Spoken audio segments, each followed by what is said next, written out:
વડોદરાના પાદરા તાલુકાની 4 પ્રાથમિક શાળાના શિક્ષકો વિદેશમાં સ્થાયી થયાના અહેવાલ સામે આવ્યા છે।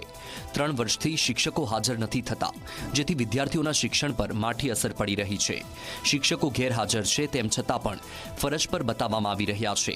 આ શિક્ષકો વિદેશમાં બેસીને જલસા કરે છે અને પગાર પણ લઈ રહ્યા છે, તેમ છતાં હજુ સુધી કોઈ કાર્યવાહી નથી કરાઈ। આ ભૂતિયા શિક્ષકો એક દિવસ હાજર થયા પછી દેખાયા પણ નથી।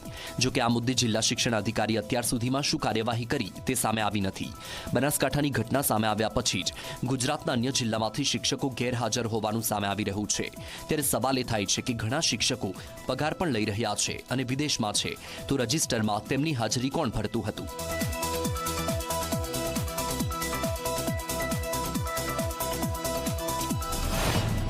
પટેલ વૈશાલીબેન કિરીટભાઈ, ઉપશિક્ષક લખટીકુઈ પ્રાથમિક શાળા, તારીખ 10/6/2019થી બિનઅધિકૃત રીતે ગેરહાજર રહેલ છે।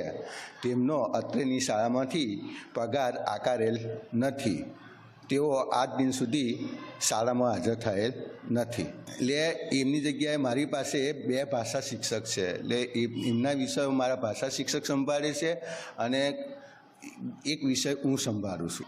ઇન્દ્રજીતસિંહ ચંદનસિંહ સિસોદિયા, તારીખ 13/6/2022થી 8/9/2022 સુધીની 88 દિવસની વિદેશ પ્રવાસની મંજૂરી મેળવી વિદેશ પ્રવાસ ગયેલ છે।